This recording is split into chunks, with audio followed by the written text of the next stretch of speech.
குறித்து இங்கே சங்கீதம் போட்டிருக்குது. இந்த 118வது சங்கீதத்தை தாவீது எழுதும்போது அவர் கோலியாத்தை வீழ்த்தின ஒரு சூழ்நிலையில் அந்த 118வது சங்கீதத்தை எழுதுகிறார். இந்த 118வது சங்கீதத்தை அவர் எழுதும்போது தாவீது என்ன செய்கிறார்னா, கோலியாத்தை வீழ்த்தினதுக்கப்புறம் தேவனை நோக்கி பாடுகிற ஒரு சங்கீதம். அதனால தான் அந்த 118வது சங்கீதத்தை நீங்கள் வாசித்து பார்த்தீங்கன்னா அவர் பல இடங்களில் பல விஷயங்களை செய்வார். அதில் 4வது வசனத்தில் சொல்கிறார் பாருங்க, 4வது வசனம் 5வது வசனம் நெருக்கம் எனக்கு இருந்துச்சு. அடுத்து 5வது வசனத்தில் சொல்லும்போது அடுத்து பாருங்க அழகா சொல்றாரு, என் பட்சத்தில் கர்த்தர் இருந்தாரு, அதனால தான் நான் மனுஷனுக்கு என்ன செய்யலை, பயப்படலை. எல்லாரும் கோலியாத்துக்கு பயந்தாங்க, ஆனால் நான் மட்டும் பயப்படலை. ஏன்னா மனுஷன் என் பக்கத்தில் என்ன செஞ்சாரு, மனுஷன் என் பக்கத்தில், கர்த்தர் என் பட்சத்தில் இருந்தார். அப்போ இந்த உலகத்தில் நீங்களும் நானும் சந்தோஷமாக இருக்கணும் அப்படின்னா முதல்ல என்ன செய்யணும், கர்த்தர் என் பட்சத்தில் இருக்கிறார் அப்படின்ற புரிதல் நமக்கு வேணும். எல்லாரும் மனுஷனை குறித்து பயந்த நாட்களில் தாவீது மட்டும் மனுஷனை குறித்து பயப்படல.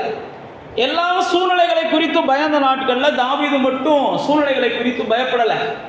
எல்லாரும் ஆயுதங்களை பார்த்து பயந்தாங்க, எல்லாரும் ஆளை பார்த்து பயந்தாங்க, எல்லாரும் அதிகாரத்தை பார்த்து பயந்தாங்க. ஆனால் தாவீது மட்டும் எதுக்குமே பயப்படலை.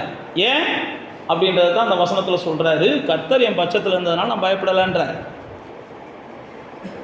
உங்கள் பட்சத்தில் கர்த்தர் இருக்கிறத நீங்கள் எப்போ உணர்றீங்களோ அப்போ தான் நீங்கள் என்ன செய்ய மாட்டீங்க, பயத்தை கொஞ்சமாவது தூரமாக்குவீங்க. கர்த்தர் உங்கள் பட்சத்தில் இருக்கிறத நீங்கள் உணரலைன்னா நீங்கள் சின்ன சின்ன விஷயங்களுக்கு கூட பயப்படுவீங்க. பைபிள் சொல்லுது, பயம் ஒரு மனுஷனை கொல்லக்கூடியது, பயம் ஒரு மனுஷனை பலவீனப்படுத்தக்கூடியது, பயம் ஒரு மனுஷனுடைய வளர்ச்சியை தடுக்கக்கூடியது, பயம் ஒரு மனுஷனை பிசாசிடத்தில் கொண்டு போய் சேர்க்கக்கூடியது.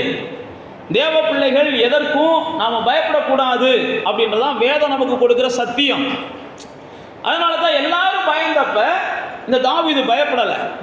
எல்லாரும் பயந்தாங்க, ராஜா முதற்கொண்டு பயந்தார், சேனை வீரர்கள் பயந்தாங்க, வல்லவர்களாக இருந்தவங்க பயந்தாங்க. ராஜாவை குறித்து பைபிளில் போட்டிருக்கு, சவுலை பற்றி. அவன் என்ன செஞ்சானா, பெரிய ஓங்குதாங்கான ஆள் சவுல். அவன் தோள்பட்டைக்கு கீழே தான் மற்ற மனிதர்கள்லாம் இருந்தாங்களாம், அவ்வளவு சௌரியவானாக இருந்தானா. ஆனால் அவனே இந்த கோலியாத்தை பார்த்து என்ன செஞ்சான், பயந்தான். ஆனால் தாவீது பயப்படலை. அப்போ தேவ பிள்ளைகளே, நானும் நீங்களும் மகிழ்ச்சியாக இருக்கணும். அதுதான் கர்த்தருடைய பிரதானமான நோக்கம். அதுக்காகத்தான் கர்த்தர் என்ன செய்கிறார்னா, ஏதாவது ஒரு காரியத்தை நமக்காக செய்து கொண்டே இருக்கிறார். நானும் நீங்களும் மகிழ்ச்சியாக இருக்கணும். அப்போ மகிழ்ச்சியை தேவன் உருவாக்குவதற்காகவே சில நேரத்தில் சில எதிர்ப்புகள் நமக்கு வரும், சில பிரச்சனைகள் நமக்கு வரும், சில பிராணிக்கு மிஞ்சின காரியங்கள் நமக்கு வரும். புரிந்து கொள்ளணும். அதனுடைய நோக்கம் என்னன்னா, நம்முடைய மகிழ்ச்சியை இன்னும் கொஞ்சம் என்ன செய்யணும், அதிகமாக்கணும். இவங்க அப்படியே மகிழ்ச்சியில் என்ன செய்கிறாங்க, கொஞ்சம் மந்தமாக இருக்கிறாங்க. அப்போ மகிழ்ச்சியை அதிகமாக்குறதுக்கு தேவன் சில சூழ்நிலைகளை உருவாக்கி அந்த சூழ்நிலைகளை உங்களுக்கு முன்னாடி என்ன செய்கிறாங்க, உங்களை கொண்டு ஜெயிக்க வச்சு உங்களை மகிழ்ச்சியாக்குகிறார். நம்முடைய தேவன் பார்த்தீங்கன்னா எல்லா மனிதர்களுடைய வாழ்க்கையிலையும் அவர்கள் மகிழ்ச்சியாக இருக்கணுன்றதுக்காக தான் ஒரு முதல் ஸ்டெப்பு என்ன செய்கிறார்னா, அவன் மனம் திரும்பணுன்றார். நல்லா தெரிந்து கொள்ளுங்க, மனம் திரும்பாதவர்கள் மகிழ்ச்சியாக இருக்க முடியாது. வேதம் நமக்கு சொல்லுது, மனம் திரும்பினா தான் உங்களுக்கு மகிழ்ச்சி கிடைக்கும். எனக்கு மகிழ்ச்சியே இல்லை பாஸ்டர் அப்படின்னா நீங்கள் கண்டிப்பாக முதல்ல என்ன செய்யணும், மனம் திரும்பணும். மனம் திரும்பினவர்களுக்கு தேவன் தருகிற மகிழ்ச்சி அது ஒரு நித்தியமான மகிழ்ச்சின்னு பைபிளில் போட்டிருக்கு. மனம் திரும்புகிறவர்களுக்கு வருகிற மகிழ்ச்சி தான் நித்தியமானது. அப்போ தேவனிடத்துலேருந்து நமக்கு மகிழ்ச்சி வரணும் அப்படின்னா நம்முடைய மனம் என்ன செய்யணும், மாறணும். மனசு மாறாமல் மகிழ்ச்சி கிடைக்காது. நல்லா தெரிந்து கொள்ளுங்கள். மனமாற்றம் இல்லாமல் எந்த மனுஷனுடைய வாழ்க்கையிலும் தேவன் தன்னுடைய மகிழ்ச்சியை அவர் அளவிடாமல் கொடுக்க முடியாது. அப்போ மனமாற்றம், மனம் திரும்புதல். அதனால தான் இயேசு வந்தவுடனே என்ன செஞ்சார், மனம் திரும்புங்கள், அப்போ தான் பரலோக ராஜ்யம் உங்களுக்கு சமீபமாக இருக்கும். மனம் திரும்புகிறவங்களுக்கு தான் பரலோக ராஜ்யத்தினுடைய அனுபவத்தை அந்த தேவன் பூமியில் தருகிறார். அப்போ நீங்களும் நானும் மகிழ்ச்சியாக இருப்பதற்கு முதல் தடையே என்னன்னு பார்த்தீங்கன்னா, நானும் நீங்களும் மனம் திரும்பாமல் இருந்தால் மகிழ்ச்சி கிடைக்காது. மகிழ்ச்சி வேணும்னா உட்காந்து கொஞ்ச நேரம் என்ன செய்யணும், எதெல்லாம் திருந்தணும்னு யோசிக்கணும். திருந்தணும்னு யோசிக்கிறவங்களுக்கு தான் தேவன் மகிழ்ச்சியை தருவார். மறுபடியும் சொல்லுகிறேன், திருந்தணும்னு யோசிக்கவே இல்லை, இவங்க திருந்தணும் அவங்க திருந்தணும் அவங்க திருந்தணும்னு சொல்கிறவங்க சாகிறது வரைக்கும் மகிழ்ச்சியாகவே இருக்க மாட்டாங்க.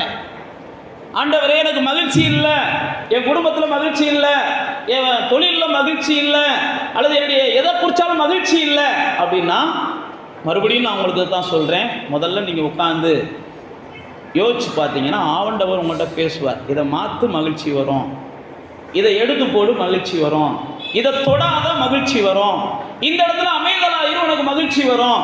அப்போ மகிழ்ச்சி வேணும் அப்படின்னா மனம் திரும்புதல் ரொம்ப அவசியம்.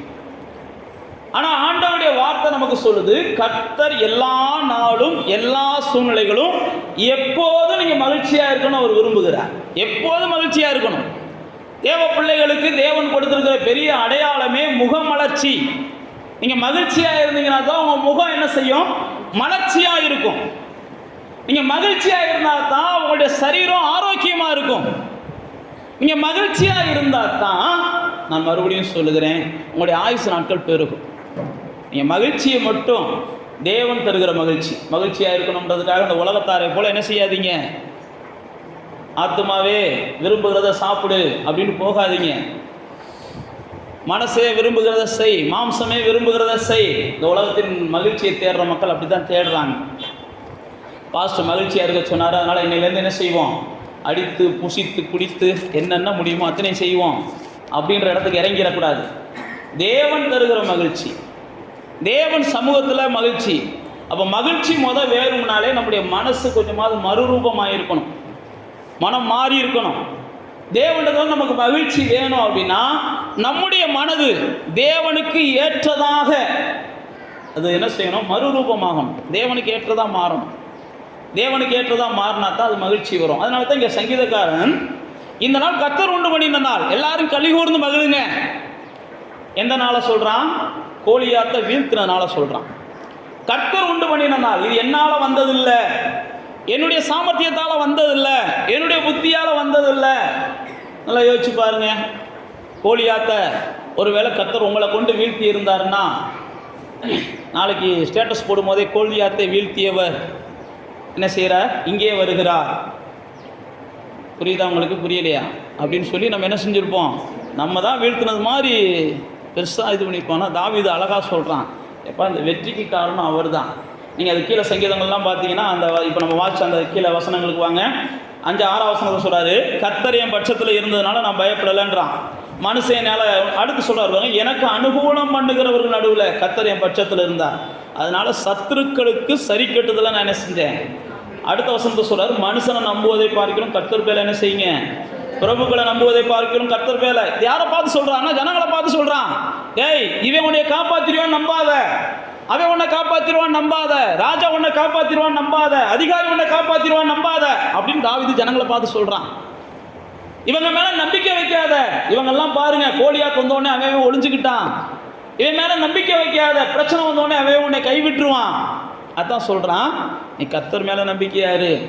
மனுஷனை நம்புவதை பார்க்கணும் கர்த்தர் மேலே நம்பிக்கையாரு, பிரபுக்களை நம்புவதை பார்க்கணும் கர்த்தர் மேலே நம்பிக்கையாரு. நான் மறுபடியும் சொல்லுகிறேன், நீங்கள் யார் மேலே நம்பிக்கை வச்சாலும் கண்டிப்பாக அந்த நம்பிக்கை ஒரு நாள் உங்களுக்கு கசக்கும். ஒரு நாள், ரொம்ப எல்லாம் கிடையாது, சீக்கிரத்தில் என்ன செய்யும், யார் மேலே வேணாலும் நீங்கள் நம்பிக்கை வச்சு பாருங்க.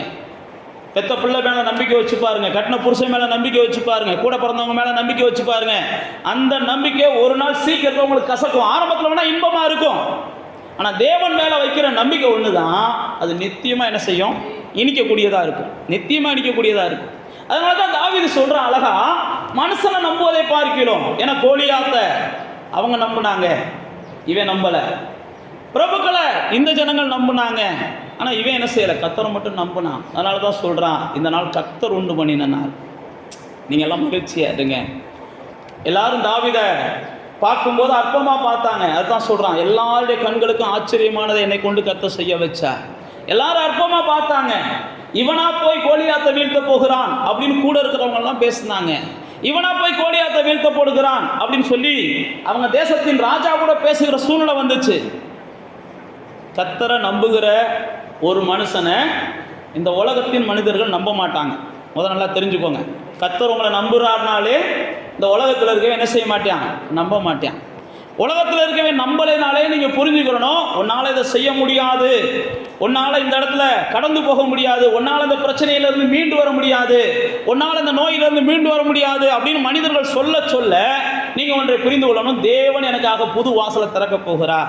அதனால தான் மனுஷன் இப்படி பேச வைக்கிறாரு. ஆமாம், நீ சொல்கிறபடி இதெல்லாம் என்னால் ஆகாது, என் தேவன் என்ன செய்ய போகிறார், ஓ முன்னாடி என்னை வாழ வைக்க போகிறார், என் தேவன் ஓ முன்னாடி எனக்கு என்ன செய்ய போகிறார், இந்த அதிசயத்தை செய்ய போகிறார். அதனால தான் வேதம் சொல்லுகிறது, அற்பமாய் பார்த்த எல்லாருடைய கண்களுக்கு முன்பாகவும் கர்த்தர் என்ன செஞ்சிருக்கிறார், ஆச்சரியமா மாற்றி வச்சிருக்கிறார்.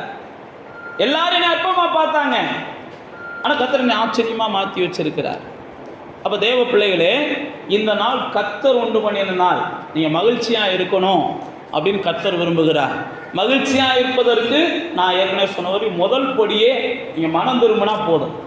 மனம் திரும்பினாலே உங்களுக்கு மகிழ்ச்சி பரிசாக கொடுக்கப்படுகிறது. மனம் திரும்புகிற எல்லாத்துக்கும் மகிழ்ச்சி பரிசாக கொடுக்கப்படுகிறது. வேத புஸ்தகத்தில் பார்த்தீங்கன்னா யோவான் 4ஆம் அதிகாரத்தில் சமாரியா பெண்மணி மனம் திரும்பினாங்க, அவங்களுக்கு மகிழ்ச்சி கிடைச்சிச்சு. வேத புஸ்தகத்தில் பார்க்குறோம், மனம் திரும்புகிற சமாரியா பெண்மணிக்கு 4ஆம் அதிகாரத்தை நீங்கள் வீட்டில் போய் வாட்சி பாருங்க. சமாரியா பெண்மணி எல்லாராலும் ஒதுக்கப்பட்டவங்க, அவங்க மகிழ்ச்சியே இல்லாமல் தான் வாழ்ந்து கொண்டு இருந்தாங்க, மனமடிவோடு தான் வாழ்ந்து கொண்டு இருந்தாங்க. தாங்கிட்ட யாராவது பேச மாட்டாங்களா அப்படின்ற எண்ணத்தில் இருந்தாங்க. யாராவது பேசுனா அவ்வளவு சந்தோஷப்பட்டாங்க. தாங்க கவலைகளை யாராவது விசாரிக்க மாட்டாங்களான்ற எண்ணத்தில் இருந்தாங்க. விசாரித்த போது அவ்வளவு சந்தோஷப்பட்டாங்க. அப்போ தான் ஆண்டவர் சொன்னார் அந்த அம்மாவை பார்த்து, ஏம்மா நீ மகிழ்ச்சியாக இருக்கிறதுக்கு ஒரே வழி மனம் திரும்பு. நீ இது வரைக்கும் போனதை விடு, இது வரைக்கும் நடந்ததை விடு, இது வரைக்கும் நடந்ததை விடு. இது வரைக்கும் நீ செஞ்சதில் உனக்கு மகிழ்ச்சியே இல்லை. இது வரைக்கும் நீ செஞ்சதில் உனக்கு மனநோவு தான் பெருகி இருக்கு. இது வரைக்கும் நீ செஞ்சதில் உன் மரியாதையெல்லாம் நீ இழந்துட்ட. இது வரைக்கும் நீ செஞ்சதில்ல, உன் பேச்சை ஒருத்தன் கூட நம்ப மாட்டேன்றியா. நீங்கள் சமாரியா பெண்மணியை குறித்து வாட்சி பாருங்க, யோவான் 4ஆம் அதிகாரத்தில். அப்போ தான் இயேசு என்ன செய்கிறார், நான் யாருன்னு தெரிஞ்சேன்னு வையேன், அதுக்கப்புறம் நீ மகிழ்ச்சியாக இருக்க ஆரம்பிச்சிருவ. நான் யாருன்னு தெரிஞ்சேன்னு வையேன், நீ அதுக்கப்புறம் என்கிட்ட வேண்டியதை கேட்க ஆரம்பிச்சிருவ. இயேசு அந்த அம்மாவுக்கு தன்னை வெளிப்படுத்துகிறார். இப்போ மகிழ்ச்சியாக இருக்கிறவங்க உலகத்தார் நினைக்கிறாங்க, இதை செஞ்சால் மகிழ்ச்சி, அதை செஞ்சால் மகிழ்ச்சின்னு சொல்லி. ஆனால் மகிழ்ச்சின்றது தேவன் தந்தால் தான் அது நிலையாக இருக்கும், அது நிரந்தரமாக இருக்கும். தேவன் தரணும் அப்படின்னா முதல்ல நீங்கள் என்ன செய்யணும், கண்டிப்பாக மனதை மாற்றியே ஆகணும், மனதை திருத்தியே ஆகணும், மனதை தேவனுக்கு நேராக திருப்ப வேண்டும் உங்களுடைய மனதை.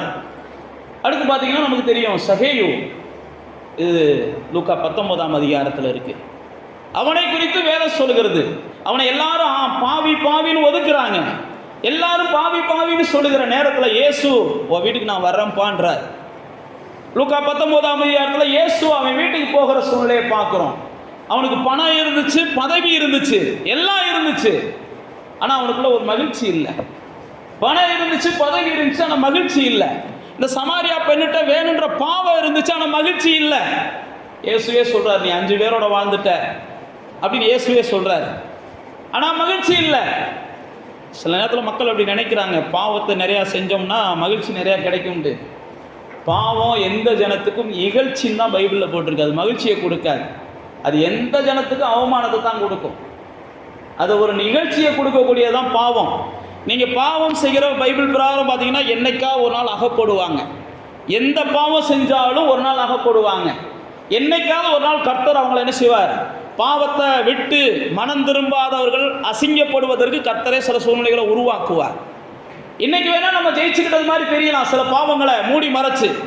நான் மறுபடியும் சொல்லுகிறேன், ஒரு மனிதன் பாவத்தை விட்டு திரும்பி அவன் மகிழ்ச்சியாக இருக்கணும் கர்த்தர் விரும்புகிறார். அவன் பாவத்திலே வாழ்ந்து அவன் நித்திய நரகத்துக்கு போயிடக்கூடாதுன்றதான் கர்த்தருடைய விருப்பம். அதை நம்ம புரிஞ்சுக்கிறோம். இப்போ பாருங்க, பணம் இருக்குது, பதவி இருக்குது, ஆனால் மகிழ்ச்சி இல்லை. இயேசு வருகிறார். இயேசு வந்த உடனே அந்த சகேயு வீட்டில் அதுதான் சொல்கிறாரு, இந்த நாள் முதற்கொண்டு நீ விடுதலை ஆகிட்ட, உனக்கு மகிழ்ச்சி கிடைக்கும், நீயும் ஆபிரகாமின் குமாரனாக மாறிட்ட. அப்போ இந்த நாள் கர்த்தர் உண்டு பண்ணின நாள்.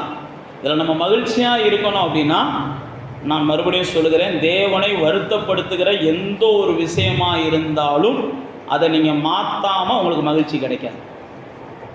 தேவனை வருத்தப்படுத்துகிற விஷயத்தை நீங்கள் செய்கிறது உங்கள் உள்ளத்தில் சொல்லும், உங்களுக்குள்ளே இருக்கிற ஆவி பேசும், உங்களுடைய மனச்சாட்சி பேசும், உங்கள் இருதயம் சொல்லும், நீங்கள் செய்கிறது தவறு, இந்த காரியத்தில் போகாத, இந்த பாதையை போகாத, இதில் நீ நான் பயணம் பண்ணாதான்னு சொல்லும். அதையும் மீறி நம்ம போகும்போது தான் நாம் என்ன செய்கிறோம், கண்டிப்பாக பல வகையான விபரீதங்களில் மாட்டிக்கிறோம். இங்க சங்கீதக்காரனாகிய தாவீது சொல்லும்போது சொல்றான், இது கர்த்தர் உண்டு பண்ணின நாள். கர்த்தர் என் பட்சத்தில் இருக்கிறார். கர்த்தர் என் பட்சத்தில் இருக்கிறதுனால சத்துருக்கள் எனக்கு முன்பாக விழுகிறதை பார்க்கிறேன். கர்த்தர் என் பட்சத்தில் இருக்கிறதுனால சத்துருவுக்கு சரி கட்டுதல் நடக்கிறது. கர்த்தரின் பட்சத்தில் இருக்கிறதுனால நான் அசைக்கப்படாமல் இருக்கிறேன். என்னை அசைப்பதற்கு அவன் மலையை போல வந்தான். என்னை அசைப்பதற்கு அவன் ஆயுதங்களை கொண்டு வந்தான்.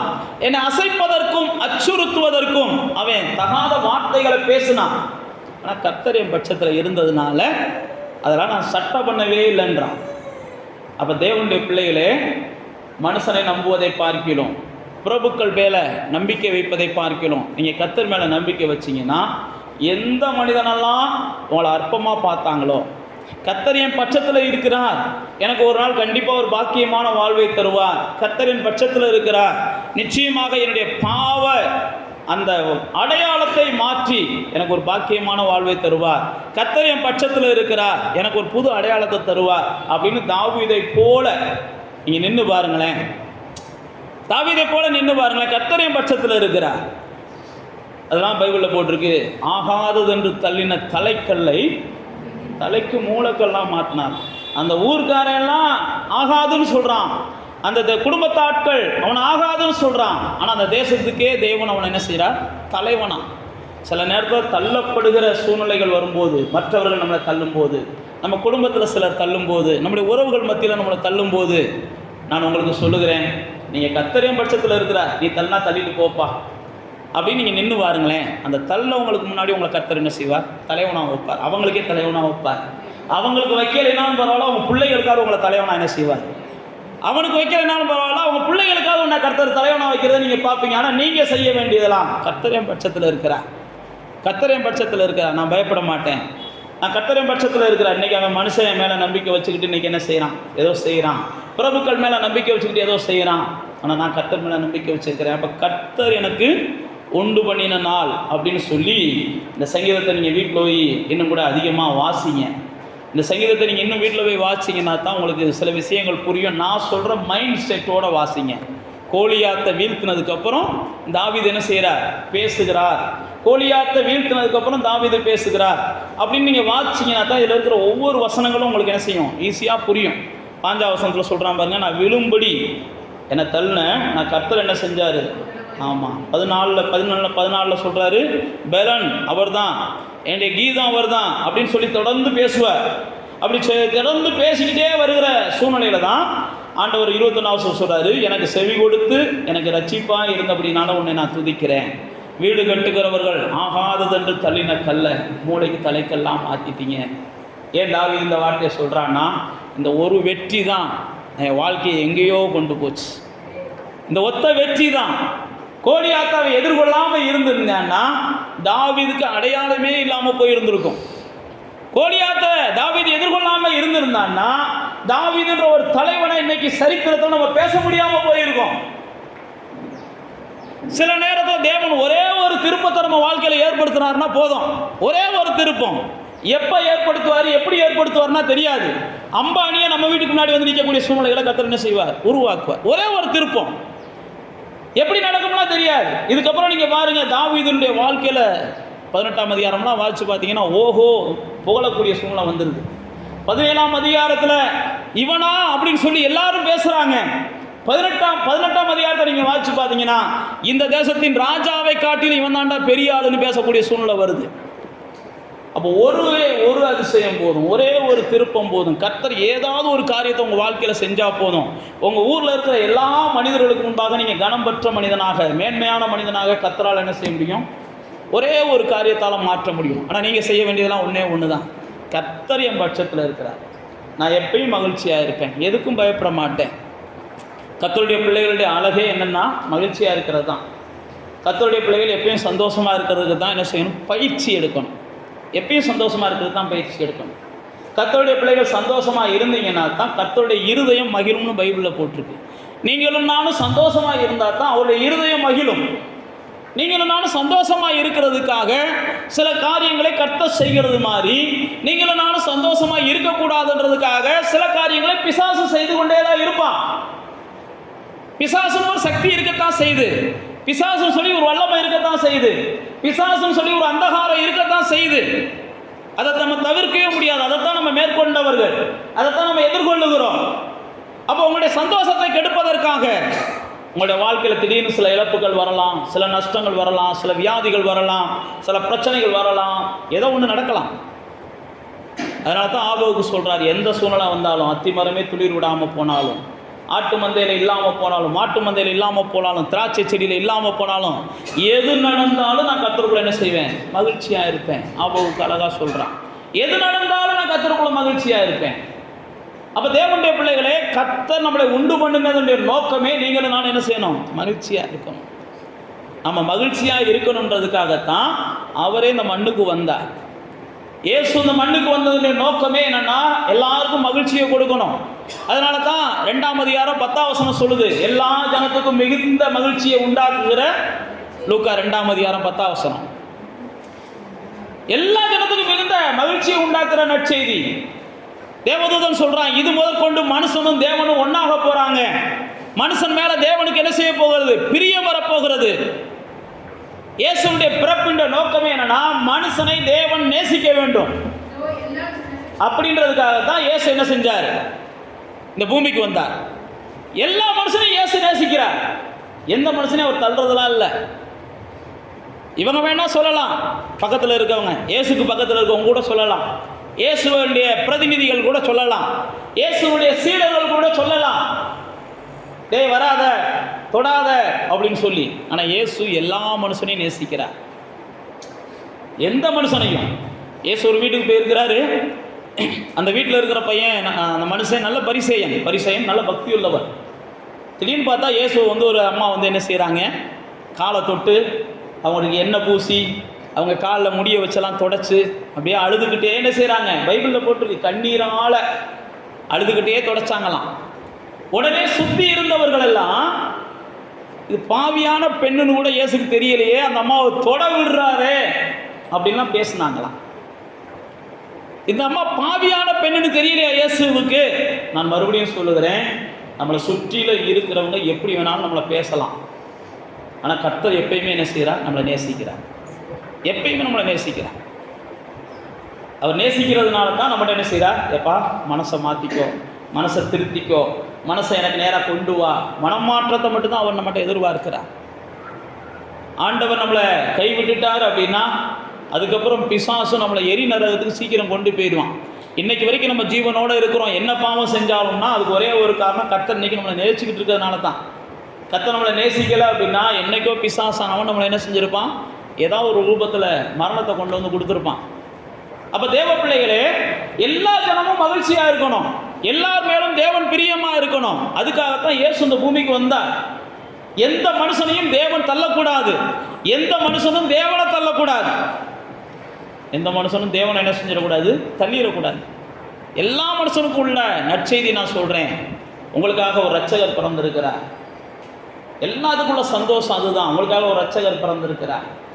வேதத்தில் போட்டிருக்குது, இது முதற்கொண்டு மனிதனும் தேவனும் ஒன்றோடு ஒருவர் இணைந்திருப்பாங்க. இயேசு மனிதனை தேவனோடு கூட இணைப்பதற்காக தான் இந்த பூமிக்கு வந்தார். இயேசு இந்த பூமிக்கு வந்து மனிதனை தேவனோடு இணைத்து தேவனிடத்திலிருந்து வர வேண்டிய எல்லா நன்மைகளையும் மனிதனுக்கு பெற்றுக் கொடுப்பதற்காக இயேசு வந்தார். அதனால தான் இயேசு சொல்றார், என் நாமத்தினால எதை வேணாலும் என்ன செய், கேட்டு பெற்றுக்கொள். என் நாமத்தினால எதை வேணாலும் எடுத்துக்கொள். என் நாமத்தினால எதை வேணாலும் பெற்றுக்கொள். இயேசுவின் நாமம் என்பது நமக்கு தேவனிடத்திலிருந்து எல்லாவற்றையும் பெற்றுக்கொள்வதற்கான ஒரு திறந்த வாசலை உருவாக்கி தருகிறது. அப்போ இயேசு இந்த பூமிக்கு வந்து எல்லா மனிதர்களுக்கும் மகிழ்ச்சியை கொடுக்கணும். அவர்கள் மகிழ்ச்சியாக இருப்பதற்கு தடையாக இருப்பது பாவம். நான் மறுபடியும் அதை தான் சொல்ல வரேன். மனிதர்கள் மகிழ்ச்சியாக இருப்பதற்கு தடையாக இருப்பது என்னது? சொல்லுங்க, என்னது? இந்த உலகத்தார்ட்ட கேட்டு பார்த்தீங்கன்னா பாவத்தில் தான் மகிழ்ச்சி இருக்கும்பா. பாவம் செஞ்சுவார், அதில் இருக்கிற பரவசமே வேறம்பா. உலகத்தார்ட்ட கேட்டு பாருங்களேன், பாவம் செய்கிறதுல மகிழ்ச்சி இருக்கிறதுனால தான் அவன் என்ன செய்கிறான்? புது புது பாவங்களை தேடி தேடி செய்கிறாங்க உலகத்தார். ஆனால் வேதம் சொல்கிறது, பாவம் தான் மனுஷனுக்கு வருகிற மகிழ்ச்சியை தடுக்குது. மனுஷனுக்கு வருகிற எல்லா மகிழ்ச்சியையும் பாவம் தான் தடுக்குது. பாவம் தான் மனுஷனுக்கு வருகிற மேன்மையை தடுக்குது. பாவம் தான் மனுஷனுக்கு வருகிற ஆசீர்வாதத்தை தடுக்குது. நீ எரேமியா வாட்சி பார்த்தீங்கன்னா உங்களுடைய பாவங்கள் தான் உங்கள் மேலே வர வேண்டிய நன்மையை தடுக்குது. ஏசாயால வாட்சி பார்த்தீங்கன்னா நீங்கள் தேசத்தின் நன்மைகளை புசிக்காதபடிக்கு பாவம் தான் உங்களை தடுக்குது. அப்போ தேவ பிள்ளைகளை நீங்களும் நானும் ஒன்றை புரிந்து கொள்ளணும். மனிதர்கள் மகிழ்ச்சியாய் இல்லாமல் இருப்பதற்கு காரணம் பாவம். அதனால தான் இயேசு என்ன செஞ்சார், இது முதற்கொண்டு எல்லாத்துக்கும் பாவ மன்னிப்பு கொடுப்பதற்காக எல்லா மனுஷனுடையும் மத்தேயு 1:21 இவருக்கு இயேசு என்று பெயரிடு. ஏன்னா எல்லாருடைய பாவங்களையும் அவர் என்ன செய்கிறார், நீக்கி ரட்சிக்கிறார். பாவம் நீங்கினா தான் மனுஷனுக்கு மகிழ்ச்சி கிடைக்கும். பாவம் நீங்கினா தான் அவனுடைய வாழ்க்கை மகிழ்ச்சியாக இருக்கும். பாவம் நீங்கினா தான் அவனுடைய சந்ததிகள் மகிழ்ச்சியாக இருக்கும். மனுஷனுடைய பாவம் மன்னிக்கப்பட்டவன் தான் பாக்கியவான் வேதம் சொல்லுகிறது. எவர்களுடைய பாவம் மன்னிக்கப்பட்டுச்சோ அவங்க தான் யாரு, பாக்கியவான்கள். பாக்கியவான்கள் அப்படின்னா என்ன அர்த்தம்னா ஆசீர்வதிக்கப்பட்டவர்கள் அர்த்தம். யாருடைய பாவம் மன்னிக்கப்பட்டுச்சோ அவங்க தான் யாரு, ஆசீர்வதிக்கப்பட்டவர்கள் பைபிளில் போட்டிருக்கு. பாவம் மன்னிக்கப்படாம எவ்வளவு பெரிய பதவியில் இருந்தாலும் கர்த்தருடைய பார்வையில் அவன் ஆசீர்வதிக்கப்பட்டவன் கிடையாது. பாவ மன்னிப்பை பெறாம அவர்கள் எவ்வளவு பெரிய பங்களாவை கட்டி இருந்தாலும் உங்க பார்வையில் அவங்க ஆசீர்வதிக்கப்பட்டவங்க. என் பார்வையில் கூட ஆசீர்வதிக்கப்பட்டவங்களா இருக்கலாம். ஆனால் கர்த்தருடைய பார்வையில் பாவம் மன்னிக்கப்படாதவன் அவன் சபிக்கப்பட்டவன். பாவம் மன்னிக்கப்பட்டவர்கள் தான் யாரு, ஆசீர்வதிக்கப்பட்டவங்க. பாவம் மன்னிப்புக்கு மனிதனுக்கு வேற வழியே இல்லை. இயேசுவின் நாமத்தினால் மாத்திரமே மனிதர்களுக்கு பாவ மன்னிப்பு கிடைக்கிறது. இயேசுடைய ரத்தத்தினால் மாத்திரமே மனிதர்களுக்கு பாவ மன்னிப்பு கிடைக்கிறது. சிலர் பாவ மன்னிப்புக்காக சில புண்ணியங்களை செய்கிறாங்க. அதெல்லாம் புண்ணியம்லாம் அவங்களுக்கு பாவ மன்னிப்பை கொடுக்காது. சிலர் நினைக்கிறாங்க பாவ மன்னிப்புக்காக சில புண்ணியங்களை நாம் செய்கிற பாவங்கள் நமக்கு தண்டனையை கொண்டு வராமல் இருக்கிறதுக்கு சில புண்ணியங்களை செய்வோம்னு சிலர் நினைக்கிறாங்க.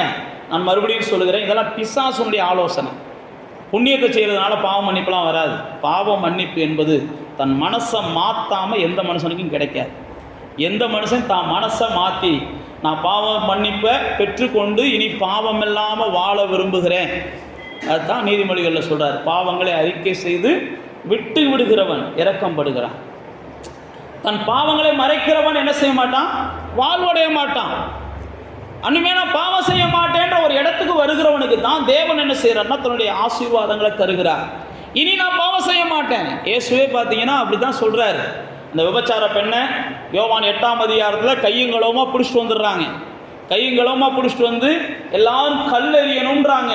இயேசு மட்டும் என்ன செய்கிறாரு, அந்த பெண்ணை கல்லெறிவதற்கு விடாமல் தடுக்கிறார். நான் மறுபடியும் சொல்லுகிறேன், நாம செய்கிற பாவத்திற்கு நாம் தண்டனை அனுபவிப்பதை இயேசு விரும்புறதில்லை.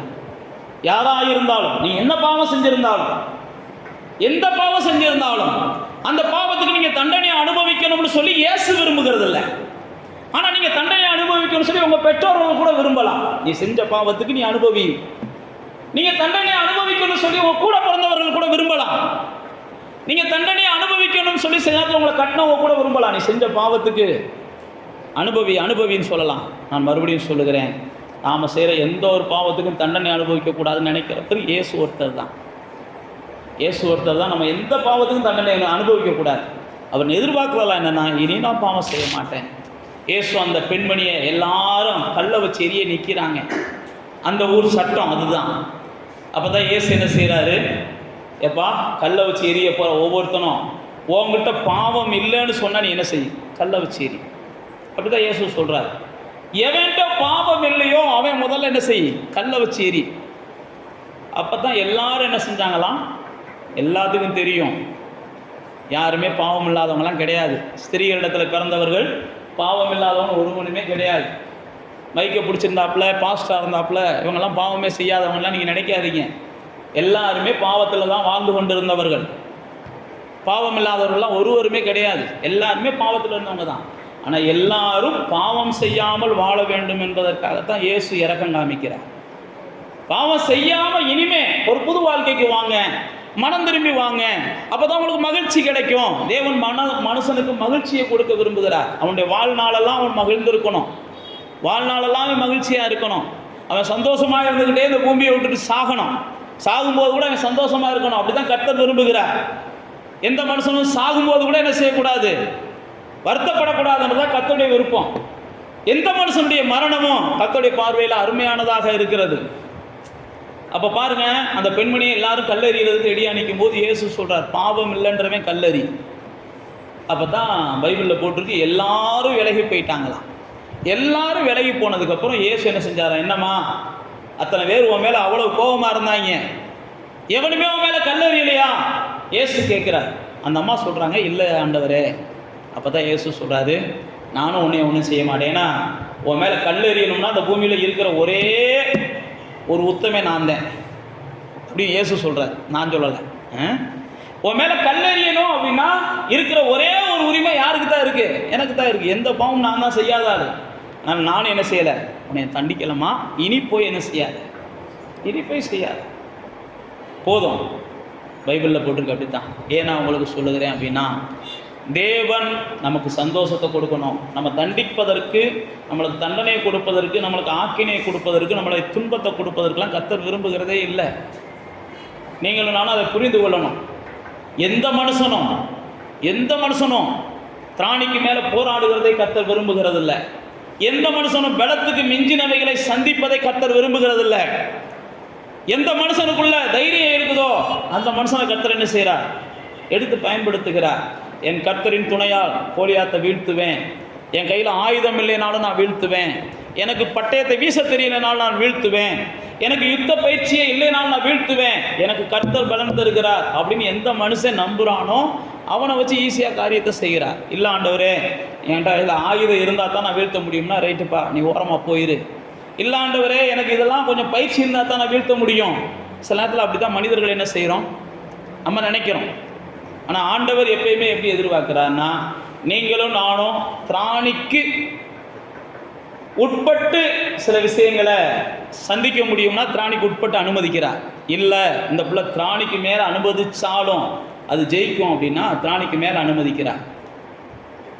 அப்போ நீங்களும் நானும் ஒன்றை புரிந்து கொள்ளணும். நாம் மகிழ்ச்சியாக இருப்பதற்காக சில நேரத்தில் சூழ்நிலைகளை கர்த்தர் விரோதமாக கூட மாற்றுவார். நாம் மகிழ்ச்சியாக இருக்கணுன்றதுக்காக சில நேரத்தில் சூழ்நிலைகளை பாதகமாக கூட மாற்றுவார். நாம் மகிழ்ச்சியாக இருக்கணுன்றதுக்காக சில நேரத்தில் சூழ்நிலைகள் நமக்கு குழியில் தூக்கி போட்டது மாதிரி கூட போகும். நாம் மகிழ்ச்சியாக இருக்கணுன்றதுக்காக சில நேரத்தில் நம்ம சிறைச்சாலைக்குள்ளே போய் கூட விழுக வேண்டி இருக்கும், நாம் மகிழ்ச்சியாக இருக்கணுன்றதுக்காக.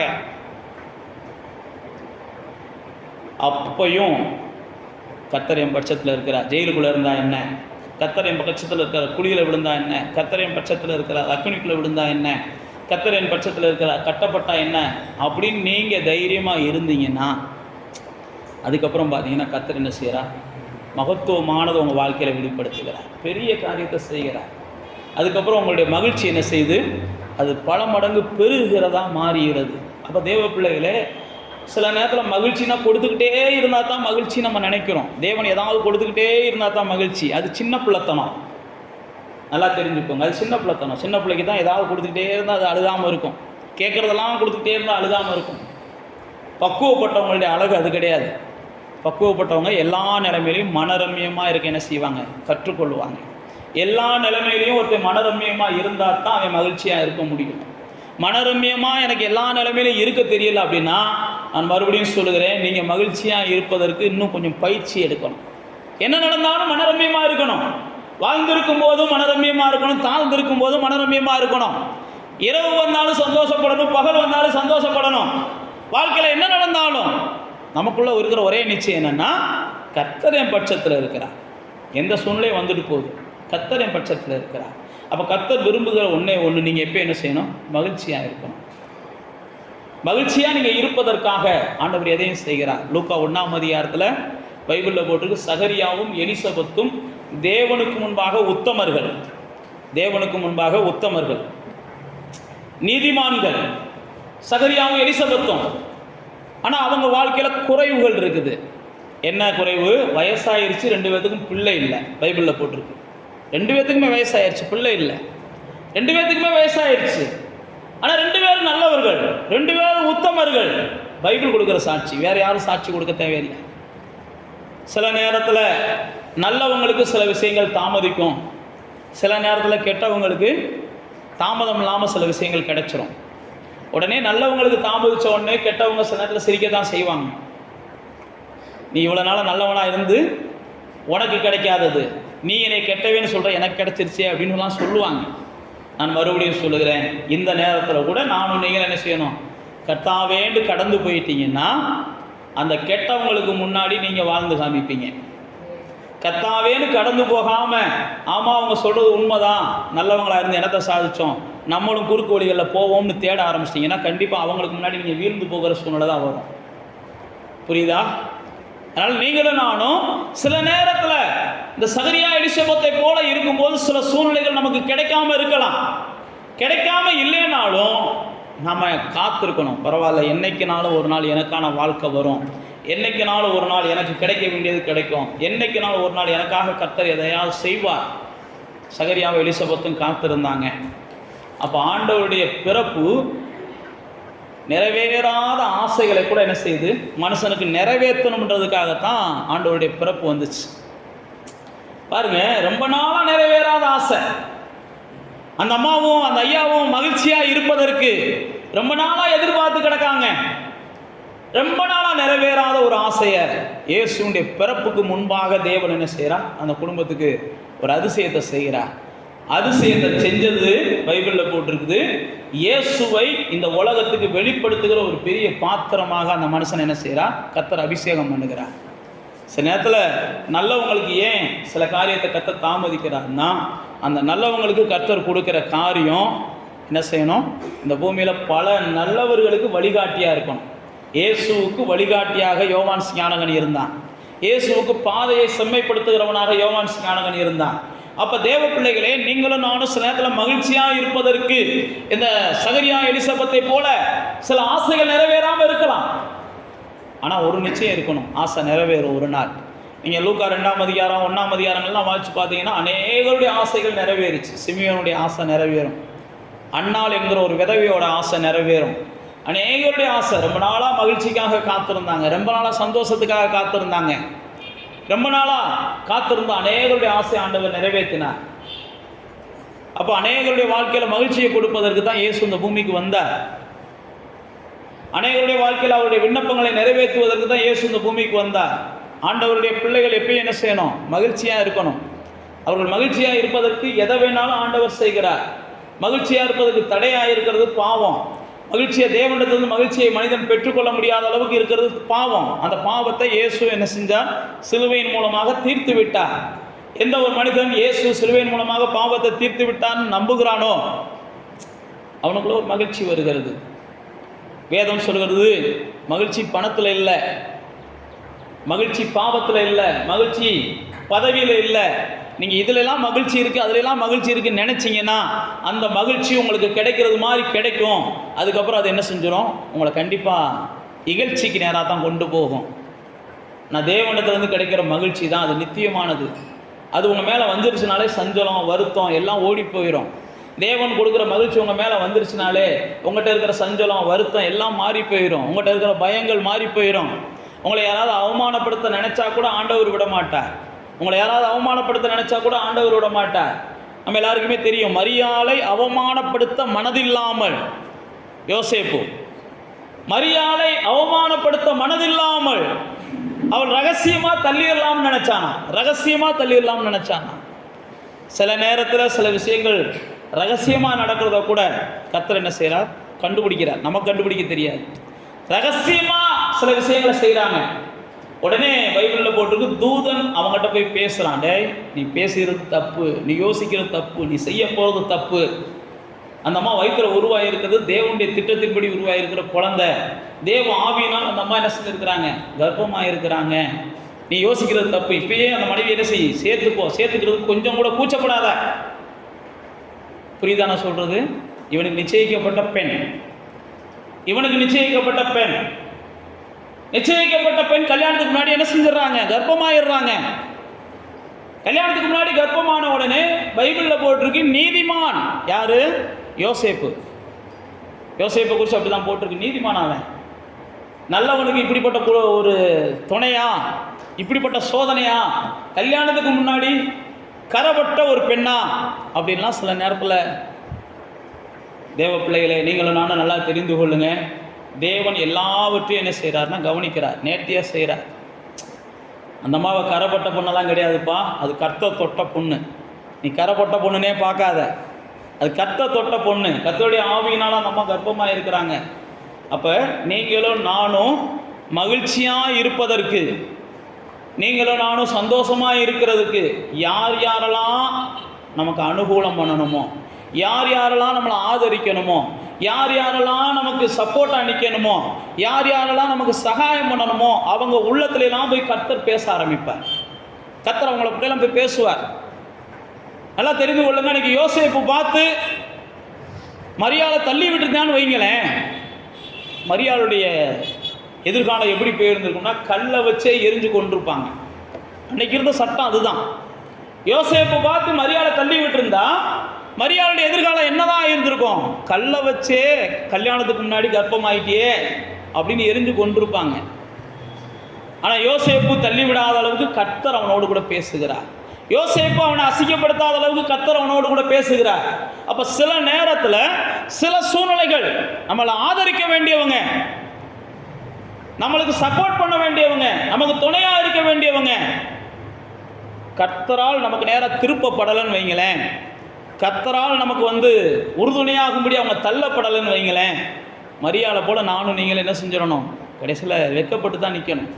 ஆனால் கர்த்தர் பாருங்கள், நம்முடைய மகிழ்ச்சியை நிலையாக்குவதற்காக, நம்முடைய மகிழ்ச்சியை பெருக்குவதற்காக, நமக்கு தேவன் கொடுத்துருக்கிற மகிழ்ச்சியை மரியாள் பாருங்கள் அதை ஏற்றுக்கொள்கிறாங்க. ஏற்றுக்கொண்டுட்டு நீங்கள் வாய்ச்சி பார்த்தீங்கன்னா தேவனுடைய சமூகத்தில் என்னுடைய ஆவி களி கூறுகிறதுன்னு சொல்லி போய் தேவனை மகிமைப்படுத்துவாங்க. வாங்க பிரதர் உள்ள வாங்க. 1ஆம் அதிகாரம் 2ஆம் அதிகாரத்தில் வாய்ச்சி பார்த்தீங்கன்னா என்னுடைய ஆவி என்ன செய்யுது? களி கூறுது அப்படின்னு சொல்லுவாங்க.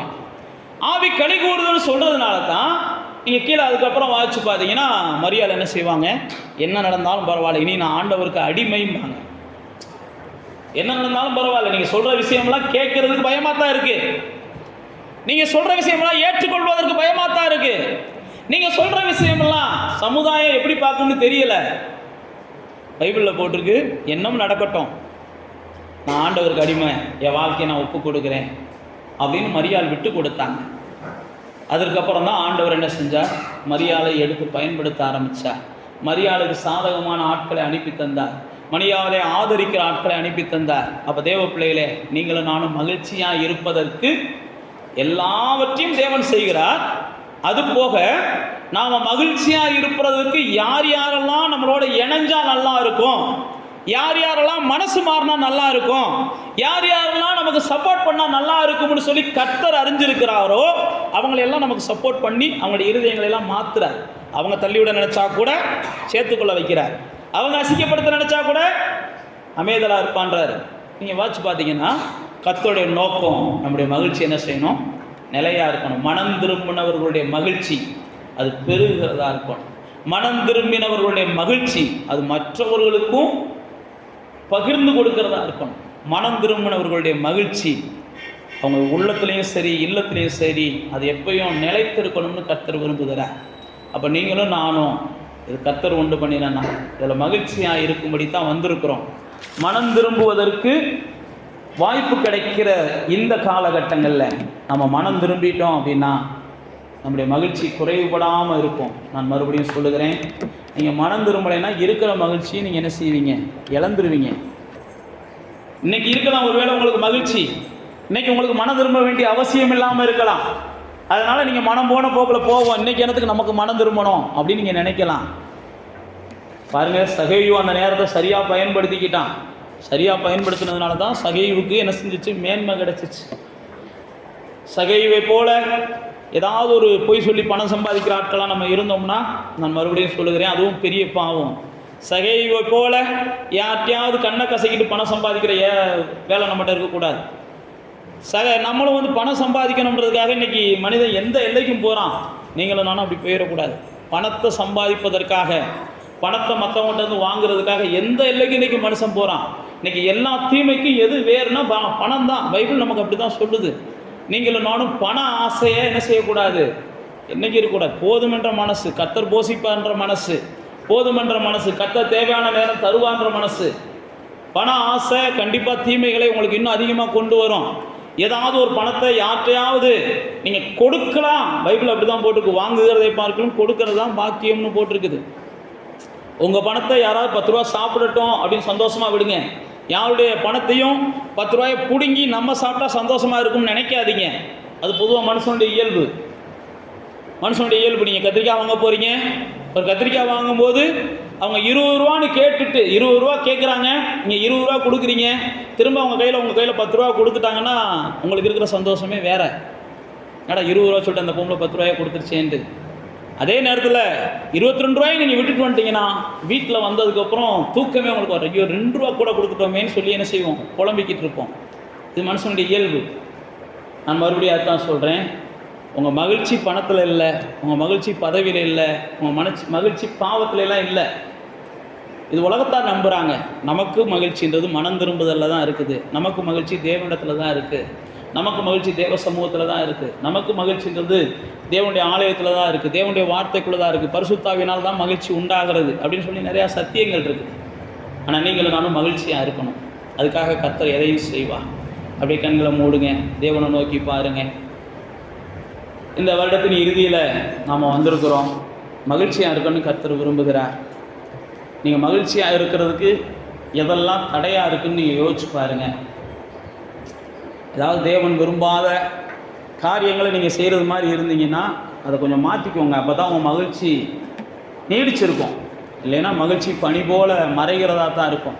காலையில் மகிழ்ச்சியை பார்த்த மாதிரி இருக்கும், நைட்டு பார்த்தா மகிழ்ச்சி என்ன செஞ்சுருக்காது, நரகமாக மாறி போயிருந்திருக்கும். அப்போ ஏதோ ஒரு விஷயங்கள், அதிகமாக கோபப்படுற ஆட்டில் அந்த கோபத்தை மாற்றுங்க. அதிகமாக பொறாமப்படுற ஆட்டில் அந்த பொறாமையை மாற்றுங்க. அதிகமாக இப்படி ஏதாவது ஒன்று யோசிச்சு பாருங்கள், உங்களுக்கு தெரியும். ஆனால் உங்கள் மகிழ்ச்சி நிலைக்கணும். அதான் ஆண்டவருடைய விருப்பம். உங்களுடைய மகிழ்ச்சி நிரந்தரமாகணும், உங்களுடைய மகிழ்ச்சி பெருகணும். இந்த நாள் கர்த்தர் உண்டு பண்ண நாள். இதில் நீங்கள் எப்பயும் மகிழ்ச்சியாக இருக்கணும். ஒவ்வொரு நாளும் கர்த்தர் உங்களுக்கு அதுதான் மகிழ்ச்சியாக இருக்கணும்னு தான் தர்றாரு.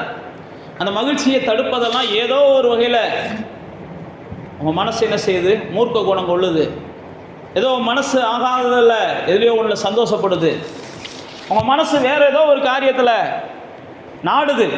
அது பணத்தை நாடலாம், பதவியை நாடலாம், பாவத்தை நாடலாம். பொய் சொல்லி கூட சில நேரத்தில் சந்தோஷப்படுகிறவங்களாம் இருக்கிறாங்க. அடுத்தவங்களை காயப்படுத்தி விலை வச்சு சந்தோஷப்படுறவங்களாம் இருக்கிறாங்க. அந்த சந்தோஷம்லாம் அவங்களுக்கு சாபத்தை தான் கொண்டு வரும். உங்கள் கண்ணுக்கு முன்னாடியே நீங்கள் பார்க்கலாம். அடுத்தவங்களை அள வச்சு சந்தோஷப்படுறவங்க, அடுத்தவங்களை காயப்படுத்தி சந்தோஷப்படுறவங்க, அடுத்தவங்ககிட்ட இருந்து அபகரிச்சுட்டு சந்தோஷப்படுறவங்க, அடுத்தவங்க வாழ்க்கையை கெடுத்துட்டு சந்தோஷப்படுறவங்களாம் தேவனுடைய சாபத்துக்கு ஆளாவாங்க. பைபிள் அப்படி தான் போட்டிருக்குது. தேவ கோபத்துக்கு ஆளாவாங்க. உங்களுக்கு அப்படிப்பட்ட சந்தோஷம்லாம் வரக்கூடாது.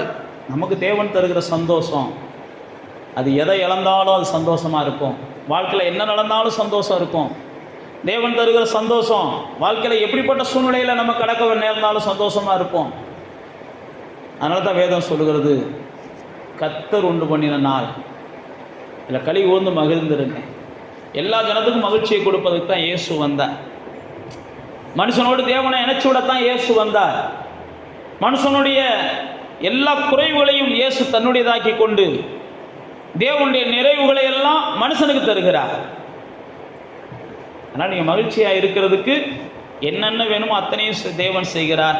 மகிழ்ச்சியாக நீங்கள் இருப்பதற்கு எந்தெந்த மனுஷனுடைய மனசெல்லாம் மாறினா நல்லா இருக்குமோ அவங்க மனசெல்லாம் ஆண்டவர் மாற்றுவார் வர நாட்களில்.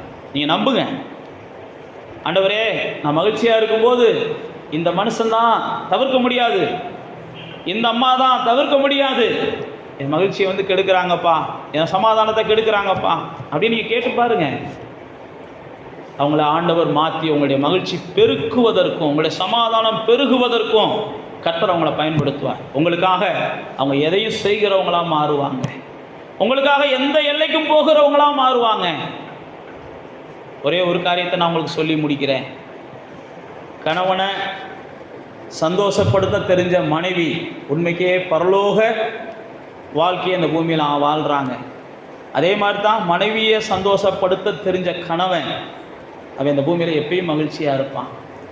நீங்கள் என்ன தியாகத்தையும் பண்ணி கல்யாணம் முடித்தவங்களுக்கு நான் சொல்கிறேன், உங்கள் கணவனை சந்தோஷப்படுத்துங்க.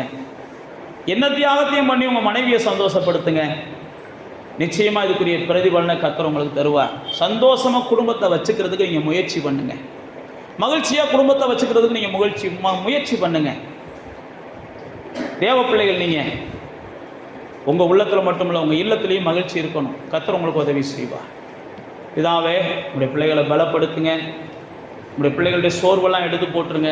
உங்களுடைய பிள்ளைகளுடைய விரக்திகளை எடுத்து போட்டுருங்க. உங்களுடைய பிள்ளைகளுடைய உள்ளத்தில் இருக்கிற எல்லா பயத்தையும் மாற்றுங்க. உங்களுடைய பிள்ளைகள் இப்பொழுதே தேவன் தருகிற சந்தோஷத்தினால் நிரம்பட்டும், தேவனுடைய சமாதானத்தினால் நிரம்பட்டும். உலகம் தரக்கூடாத சந்தோஷத்தை தருவேன்னு சொன்னவர் இப்பொழுதே தாங்க. ஒருவரும் எடுத்துக்கொள்ள முடியாத சந்தோஷத்தை தருவேன்னு சொன்னவர் உங்களுடைய பிள்ளைகள் உள்ளத்தில் இப்பொழுதே சந்தோஷத்தினால நிரப்புங்க. எந்த சூழ்நிலை வந்தாலும் அவர்கள் மனரமியமாக இருந்து தேவன் கொடுத்திருக்கிற சந்தோஷத்தை அநேகருக்கு பகிர்ந்து கொள்ளவும், அநேகருக்கு இவர்களும் பகிர்ந்து கொடுக்கவும் இவர்களை ஆசீர்வதிங்கன்னு நாங்கள் ஜெபிக்கிறோம்ப்பா. இங்கே வந்திருக்கிற எல்லாருடைய உள்ளமும் இப்பொழுதே மகிழ்ச்சியினால் மூடப்படட்டும்ப்பா. இங்கே வந்திருக்கிற எல்லாருடைய இல்லத்திலும் மகிழ்ச்சிக்கு ஏதுவான சூழ்நிலைகள் உருவாகட்டும்ப்பா. இப்பொழுதே தேவன் தாமே யாரெல்லாம் மகிழ்ச்சியை அல்லது சமாதானத்தை குறைக்கிற ஒரு சூழ்நிலையில் குடும்பங்களில் இருக்கிறாங்களோ அவங்களுடைய இருதயங்களையும் அவருடைய சிந்தனைகளையும் அவருடைய பேச்சுக்களையும் இப்பொழுதே இயேசுவின் நாமத்தில் மாறட்டும் என்று நாங்கள் சொல்லுகிறோம். அப்பா, நம்முடைய பிள்ளைகளுடைய சந்தோஷம் இந்த ஆலயத்தை விட்டுட்டு வீட்டுக்கு போனாலும் அது தொடரட்டும் ஆண்டவரே. நாளைக்கு தூங்கி எந்திரிச்சாலும் அது தொடரட்டும் ஆண்டவரே, பெருகட்டும் ஆண்டவரே. எல்லா ஜனத்துக்கும் சந்தோஷத்தை தரும்படி வந்த இயேசு உம்மை ஆராதிக்கிற அந்த ஜனங்களுடைய சந்தோஷம் நிலைத்திருக்கவும் அது நீங்காமல் பெருகவும் நீங்கள் ஆசீர்வதிங்கப்பா. இந்த நாள் ஆலயத்துக்கு வந்திருக்கிற எல்லாரோடும் கூட கர்த்தர்